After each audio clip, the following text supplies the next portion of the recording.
Welcome back to the channel, guys. This is Alexander Howell, and today what I want to talk about are marketing, branding, and advertising strategies for startup companies. Now, normally when you're a startup company, you've got a product or a line of products or a service that you're offering, and you feel like this is your baby. There's nothing that could possibly go wrong with it, and you probably want to do this so that you can escape the rat race and you can be your own boss. That's what we all start out trying to do, and I'm pretty sure that's what you're trying to do as well, right? Well, we want to make sure that we have everything started off as strong as we possibly can, because if you don't have that strategy locked in, it could take you a long time to make up for that time, or it could get nipped in the bud pretty early. So what we want to do, take a lot of time to think about our branding and advertising, our true marketing strategy, our comprehensive strategy going forward to make sure that you put yourself in the best position possible. And again, guys, this is a YouTube channel, so if you don't mind, like and subscribe to the channel, hit the notification bell so you can be made aware of any videos as soon as they go live on YouTube. Now let's begin.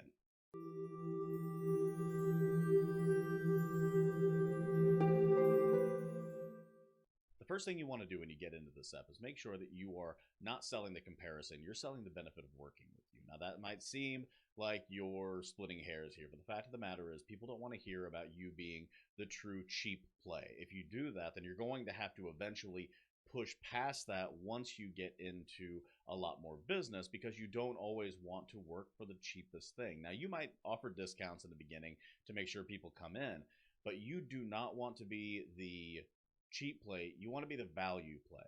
If you're going against a larger corporation, it's easy to sell yourself on the idea that you are the cost-effective strategy. That means that, yes, overall, you may be a little bit cheaper than the competition, but your quality is fantastic. And the reason that you're cheaper is because you are just starting out. So it doesn't take you as much time to get a project through.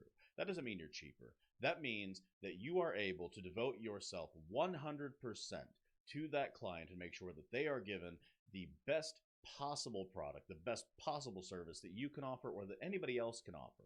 Now, if that just means that you're more efficient because you only have yourself or your small team to work with, well, that's just the benefit of working with you in a smaller version of a larger corporation. Now, as you grow, people are going to understand that that quality was already there, even if it gets a little bit more expensive to work with you, because they've had success. And you will always make sure to take care of your clients with 100% effectiveness, with 100% appreciation, and most especially those that believed in you from the very beginning. Because even though you want to treat every single client the same, there is always something mentally when you are invested, when you are trusted with somebody's business from the very, very beginning. So make sure it's not a cost question, but a quality question. And when you combine the two of those, your strategy when advertising, when selling to somebody else, isn't we're cheap, it's that we're cost effective.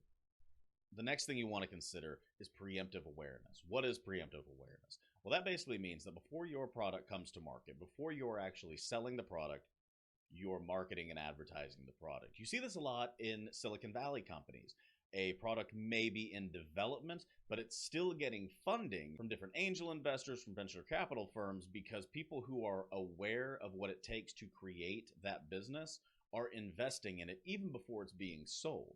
This can get into a little bit of a complicated strategy, and we've seen that in Silicon Valley, but really, preemptive awareness can be applied to everything. If you have a widget that you're trying to sell, and that widget, just an example, it's going crazy, that widget is able to help you walk on water, then you can start letting people know via advertising campaigns, and you can develop different marketing strategies around all types of social networking where people realize that this is a product that is coming out. It is imminent, and that product is going to help you walk on water. Can you believe it? Let's talk about all the videos you can make. Let's talk about the process, the development. To me, this screams making a video and posting it first and foremost on your website, and every social media campaign can be around the video where you're showing it's in development. The mistakes, the positives. Look at this breakthrough moment that we had. We're almost there. We've perfected it. Now we're just working on design strategy. It's going to be here in 2 weeks. It's going to be here in 1 week, 3 days, 2 days, 1 day. Today's the day. It's finally here.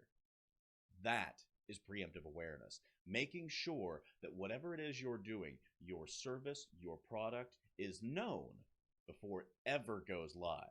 That strategy alone can help a startup in a huge way, Because before you ever are putting a dime into truly getting everything ready to sell, you could be talking about that product, getting orders placed ahead of time. This is really popular with online courses. If you have a following, you can talk about how you're in development of that course. Would you like it? I can offer this $500 course for a discount of $250 today if you sign up. I mean, think about EA's business model. The new Madden game's coming out. If you sign up today, you can be the first to have it, and you can have it 2 weeks ahead of what anybody else does. That's preemptive awareness. That's selling before it can be sold. And it's a wonderful strategy for a startup, because then you can gauge, one, how much people are actually enjoying the product or have the potential to enjoy the product, and two, what your initial sales are going to be. So we know the preemptive awareness is absolutely incredible, but the other thing that you can do as a startup company that bigger companies fail to do a lot of times because they kind of believe in themselves a bit too much, but a startup can fail quickly. Now, I know that sounds like a bad thing, but listen to me real quick. When you're able to do testing for a product, for a service, for a brand strategy, for a marketing campaign, what we do is we try to get as many people as possible together, and through social media advertising, this becomes very, very easy. We try to test the product. We sell it in multiple different ways, and we find out which way brings the most people in. Now, with a larger company, brand established and things of that nature, we end up having to kind of push our way, if this makes sense, through the company to find out what people think about the actual product or the actual service or the campaign that we're building. Because if I try to sell you Coca-Cola, actually, let's not talk about Coca-Cola. Let's talk about Pepsi, and here's why.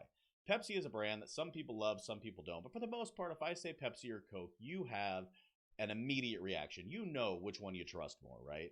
I like Pepsi, I like Coke. Doesn't matter which, but you know that feeling.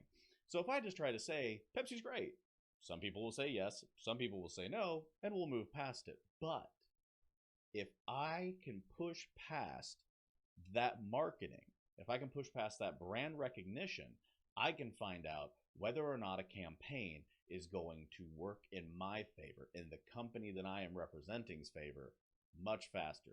Here's a great example, and the reason why I switched to Pepsi. Remember the Kardashian video a few years back? I don't know if it was 1 or 2 Super Bowls back, where one of the Kardashians came out of a band of protesters and handed a Pepsi to the cop, and everyone freaking hated that commercial. It's like, oh yeah, Pepsi's going to save the world. Fantastic. Everyone hated it. But Pepsi probably got into a situation where they felt that their brand was popular enough. They always bring in celebrities to do those Super Bowl commercials, and they thought, here's a positive thing. We've got this Kardashian, we have our brand, and we have people coming together via our product. If they would have been able to push past their brand and the Kardashian brand and actually see that there was a lot more tension in this particular argument than what they'd seen before, they could have killed that ad immediately. Unfortunately for them, they didn't. Now, any press is good press. Some people believe that. I personally don't, especially if you're a startup. But that's what I'm talking about. You have to get past your brand as a large company, and a startup doesn't really have to do that. If nobody's heard of you, that's unfortunate in a way. But when you're trying to come up with these advertising and marketing campaigns, it is fantastic, because now we can concentrate on the service that you're providing or the product that you're providing rather than who you are as a company. So you're able to test it and test it and test it again and find out, do people like it, do they not? If you know they don't and you fail on that campaign, you wash it away and you start with a new one. If you fail again, you wash it away, you start with a new one, and over and over and over until you find out that your new campaign, your new strategy tests fantastic over and over and over again. And now we know how to go forward. Now we know where to put our dollars. And now we know that we're going to find a lot of success. And how did we do that? We failed really fast. Okay, guys, and there are 1,000 of the things that we can talk about when we get into startups and marketing and everything else. I mean, this video could last days if you really want to talk about it. But the number one thing that I want to leave you with is hustle. Hustle your booty off. And the reason that we're hustling is because this is your dream. This is what you want to do. Startups aren't formed because somebody wants to make billions of dollars. If that's the reason, then they're going to fail immediately. But if you're starting this up because you believe in the product, you believe in the idea, and you believe that this thing, whether it makes money or not, it's going to make money. Believe me. Your goal, without question, has to be to move it forward, to keep pushing. If you believe in it enough to believe that your hopes and your dreams ride on the idea that this business is successful, then you have to hustle. And as a small business, as a startup, what that means is that you can go out on social media and blast it. If you're not working directly on the product and you're just hanging out at night, rather than turning on Netflix and watching the newest show, which you have the ability to do, get back on your computer, head back to work after dinner, whatever it's going to take for you to blow this thing up, because that is how dedicated you have to be. And send articles into different blogs, into different papers, whether if it's a local business, a service provided business that it's local. Ask small newspapers, ask the large newspaper of the city, ask for the opinion section to do an interview with you.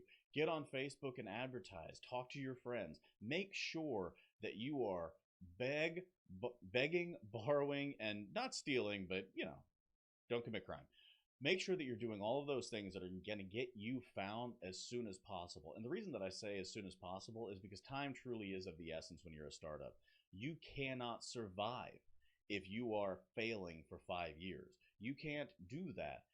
If another business, if one that's listed on the stock exchange has a couple of bad years, it can survive. But as a startup, a lot of times what your growth and the ability to stay within that business depends on is you hustling your butt off and making sure that everyone knows about your product because of actions that you personally took.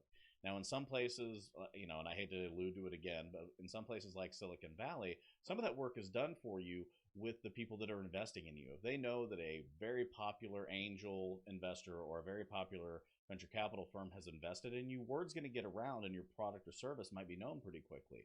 But if you're Joe's HVAC and Supply, you have to make sure that you're the person that's out there calling, emailing, messaging on social media, posting constantly and good material so that you are known. If you have never heard of him, and I really pray that you have, Gary Vaynerchuk, or Gary V as he's more commonly known because that's how he advertises himself, talks about having to have all kinds of content, multiple types of content for LinkedIn, for Instagram, for Facebook, all the time. Have as much as you possibly can. And if you're able to do that, you're going to get known. Your name is going to be out there. Some people are a little hesitant to record themselves, getting their phone out, taking a selfie, taking a video, and just showing what it is that they do. Guys, get over yourselves. And I mean that honestly. If you're able to just take a short video, post it to Instagram, post it to YouTube, post it to Facebook, it's going to get more likes. It's going to get more comments because video is that thing that we are just drawn to. When we see a video on any screen, our eyes go to that and our focus goes to that because it feels more like interaction than just a picture of your food. So last, but certainly not least, when you've done everything else, get out and hustle your ass off. All right?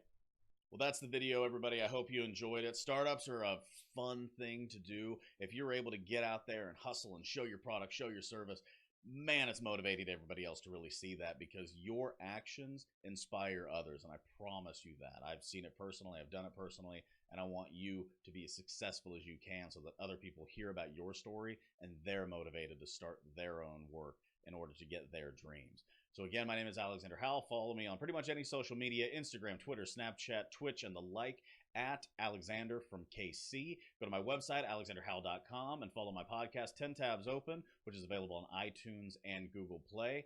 Don't forget, if you haven't already, like and subscribe to the video. I know some people forget about that, but it really does help with the algorithm, helps people see these videos, and hit the little notification bell if you want to be made aware. As soon as these videos go live, I try to post at least 2, most of the time 3 times a week on this very same channel. So again, thank you all very much. Go out, go hustle, do amazing stuff.